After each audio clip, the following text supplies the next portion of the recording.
You know, I was trying to figure out my next move. I had this day job. I wasn't really going anywhere.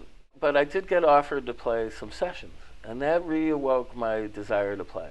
That's really what did it. I mean, there was an English band called the Wooden Tops on Rough Trade Records, who I saw in London and befriended, and had a little side label issuing their records, indie label called Upside.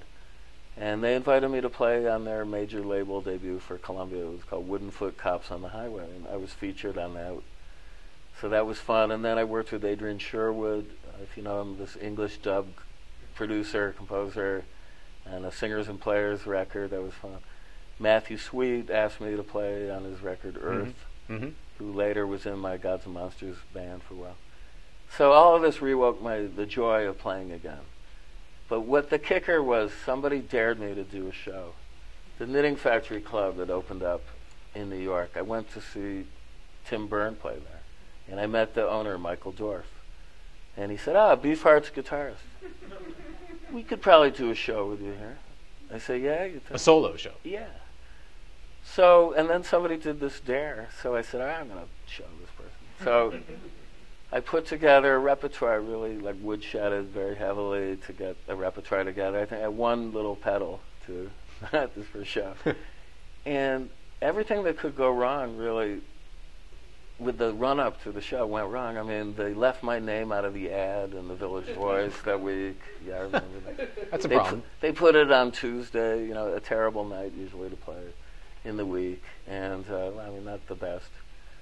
But I put flyers up, I persevered, and then lo and behold, the night of the show rolled around, and it was packed, and they turned people away. My friends in this band, Tackhead, Skip McDonald and Doug Wimbish, couldn't get into the show. And Matthew, I think, also. And I got like 3 or 4 encores, and at the end they handed me $500 off the door. And this was another turning point night. You know, like that night I saw Beefheart, because I came home, and I said to my wife, who's sitting here, I'm going to play my way out of this job. You watch. This is what I should have been doing, you know. And what was the repertoire? What was the repertoire you played that night? I opened with the Nina Rota's music from the film Casanova, if you know that, by Fellini film. And I did some country blues. I did a Beefheart piece. I did a couple of originals. Yeah, but that is a complete foreshadowing of where you took your career. Yes. Well, and I said, this is what I'm going to do, and then I hit it as hard as I could from that moment on. And I went back and did another show a month or 2 later. They had a festival called What Is Jazz? And I played there, and the New York Times came and wrote it up, Guitarist of 1,000 Ideas. That was the headline. Yeah. And I was like, well, that's pretty good. You know, I like that. Yeah, all right.